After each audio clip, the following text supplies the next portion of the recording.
So we're gonna bring everybody back and have an opportunity. Now you all have an opportunity to ask the panelists any questions that have come up for you. So Itch and I both have mics. So if you have any questions, just we'll run a mic over to you.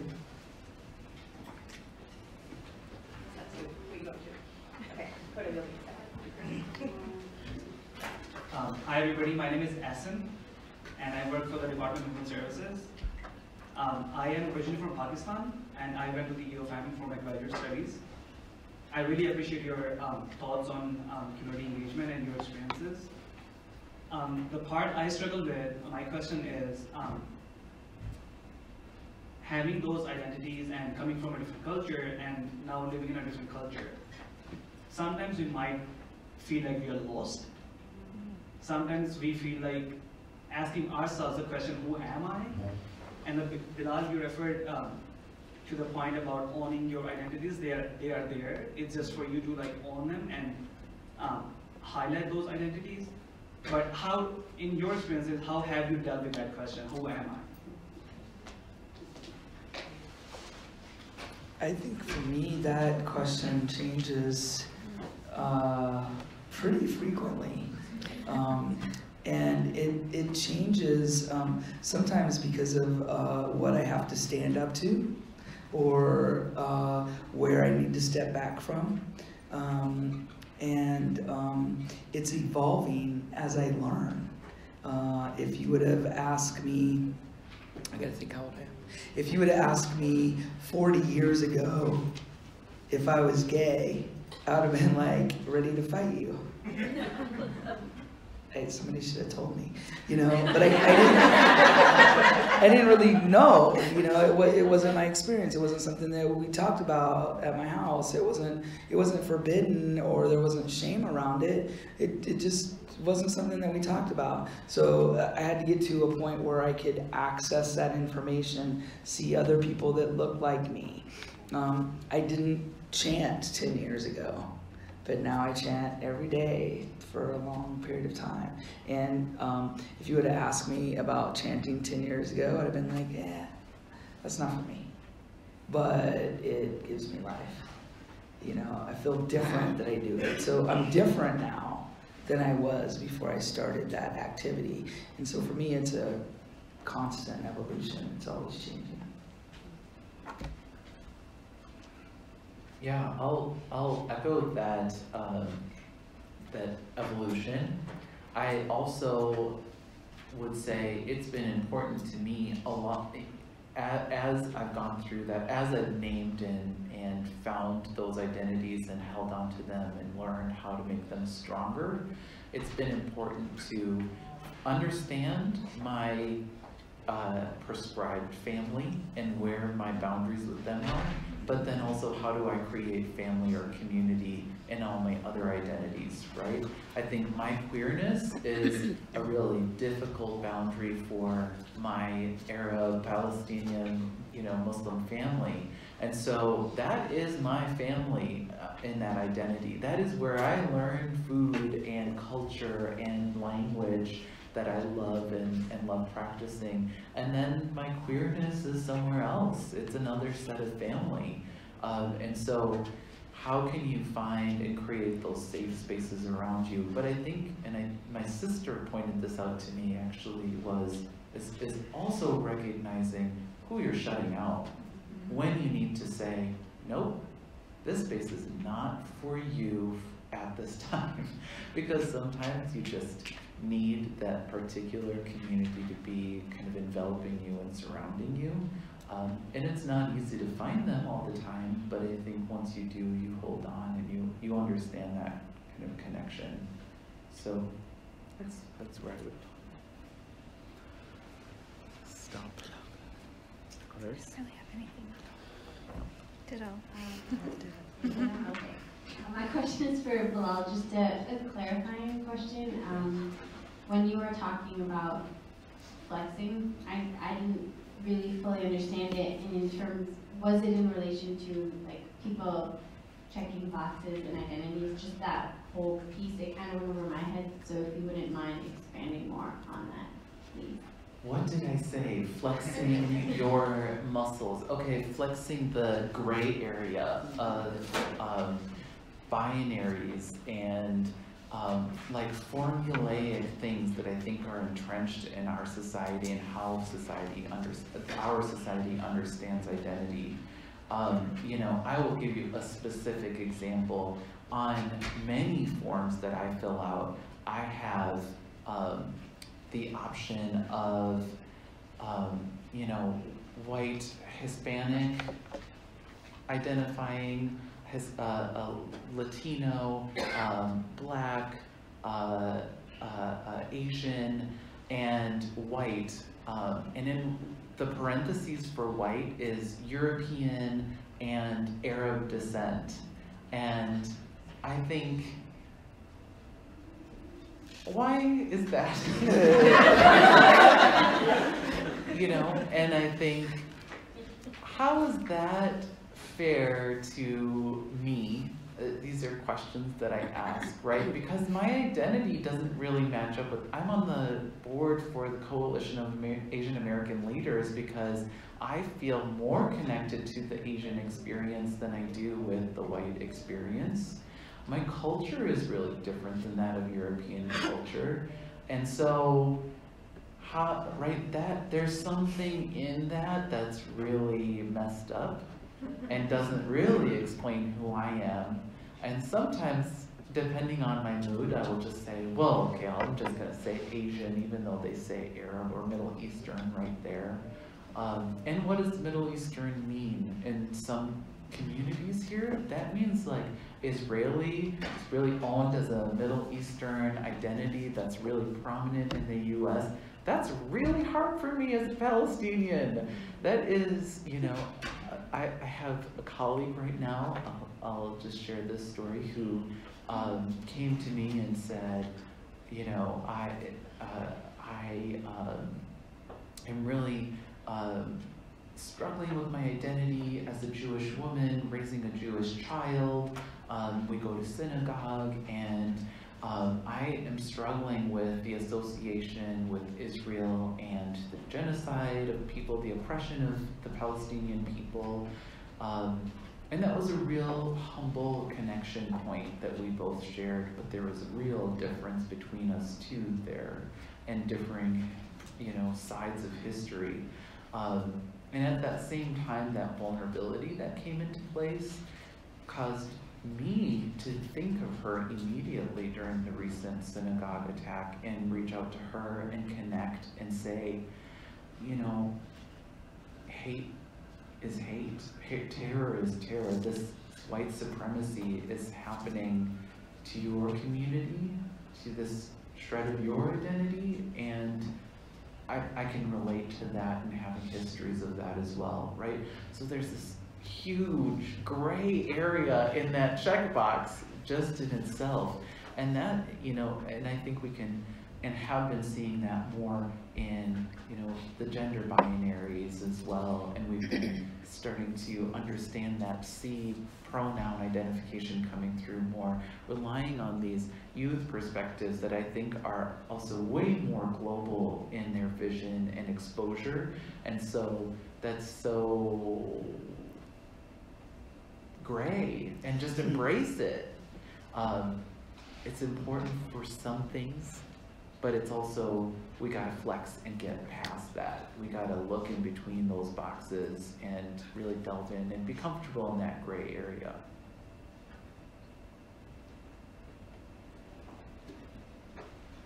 I have a couple of questions, because actually I wanted to follow up on something you said. I'm one of those people who's setting up those boxes. Yeah. So, because the people who fund our work want us to keep track of those things. Yeah. And it kind of drives me nuts because, you know, on the one hand, I understand that these foundations that are funding our work want to make sure that their dollars are going to the people in the greatest need. On the other hand, forcing people into those boxes makes me feel like we're just sort of perpetuating this system, which works really well, and we need to replace with a better one.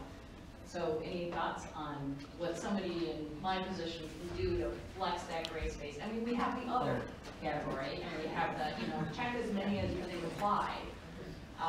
If you have any other more creative and effective solutions, I'd love to hear it.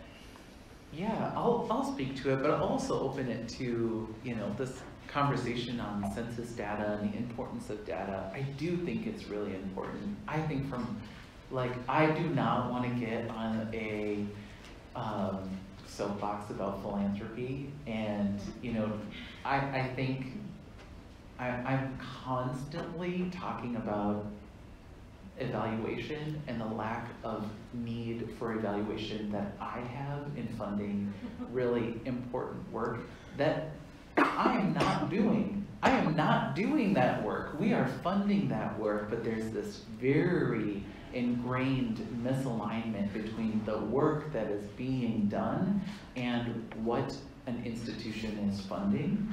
And that's a whole kind of aspect of that, right? What's the evaluation data that's telling me that you are shifting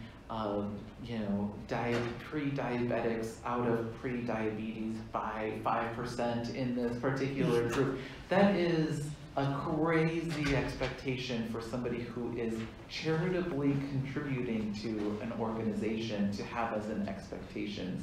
The things that philanthropy is giving are charitable donations to a charitable organization. And so to say there's something behind that should be pulled, I think is, I believe is a task for the rare few, and I hope to include myself in that are fighting against those kinds of notions in philanthropy. But we also got to get anyway, this is not a message to you, this is a message to philanthropy. We've got to get more people that are like us, that have great diversity into those positions in order to say, you're not doing the work, they're doing the work. Let them figure out what they need to measure or not measure or do, and you just give money. Don't take credit. We recently, this may not be practical, but we recently had kind of a survey questionnaire that we did at Voices. It was not for millions or even thousands of people, so a small group, but we had a whole discussion about those boxes and ended up leaving both racial cultural identity and socioeconomic status as blanks that people could fill out, which of course is a nightmare in terms of analyzing the data. But it turned out not to be that bad because, well, one, I think we felt good that we were letting people identify themselves, and it created the space for that nuance in identity. For example, around class, people might say, we actually had people say things like, I have access to a lot of the privilege of being middle class, but I'm not middle class, or things like that. But what happened was that we could see categories. You could do an analysis that showed themes within that, but I think there was some kind of power in allowing people to identify themselves without having to check boxes. But I know, a nightmare. I would say know why you're having the boxes in the first place, understand the reason. I've worked for HIV organizations measuring men who have sex with men, and we have a large population of trans folks in Minnesota, and those trans women get rolled up into the kind of men's category. So then I have to ask, why are we asking this question anyway if it's just going to kind of get rolled up and hidden in another tab and moved to another field to satisfy the researchers' data pool? So I think for those folks who are making the boxes, is why do we need them? Are they even valid? And to Bilal's point, well, what's the point? Why does it matter? I'm going to piggyback on that. In a former life, I worked with homeless young people, and we were responding to the increasing number of trans-identified young people on the streets, and we took our intake forms and we took the boxes for gender off, and we just put a blank line.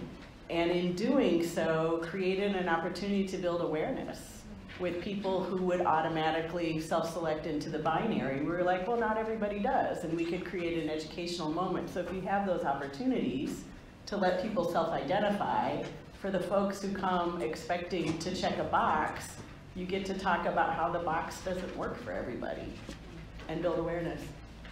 Just one more thing, and I understand that sometimes your hands are tied. You really have to do it.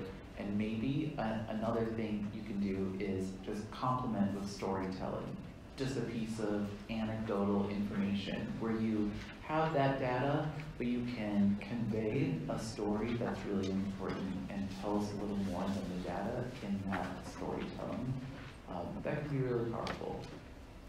So just one quick thing, Angie has just passed out evaluation forms that are on your table, so we have to leave those, and there are, I think they're on scrap paper, so there might be printed on one side, but just look for the evaluation form. And we have one more question over here. Thank you very much. So I have a question. I think it's more of an advice. It's about building community or finding people to build your community. I feel like after a lot of years in Venezuela, I've still not been able to find the people who are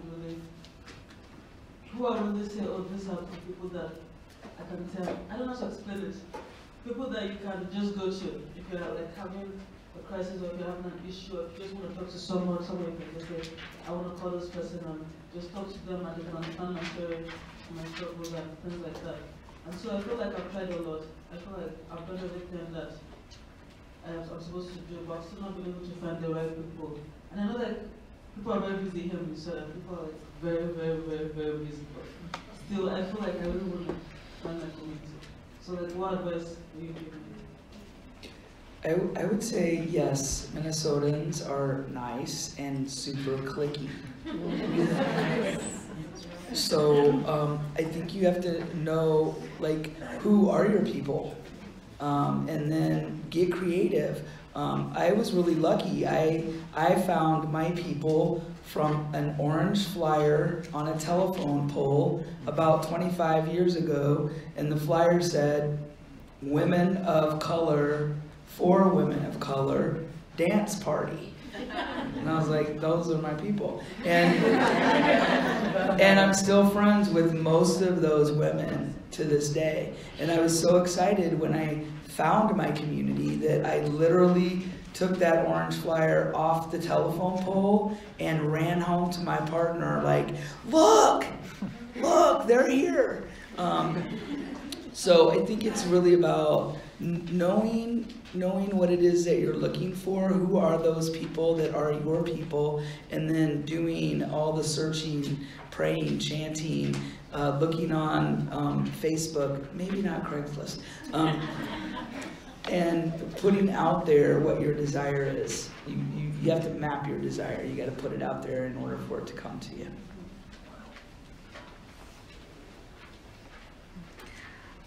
I agree, it's hard to find your people. In Minnesota, I lived in San Francisco for a couple of years and it was easy there. I mean, you'd just be sitting in the park and people would come up to you and introduce, it was strange. Not like that here. But you know, one thing that I have found is that my people aren't necessarily people just like me. They are not necessarily of my race, my culture. They are just people, you know, who can get me and who I can be honest with, and I think that I'm still kind of surprised by that, but I would say that you can find your people in a lot of different contexts.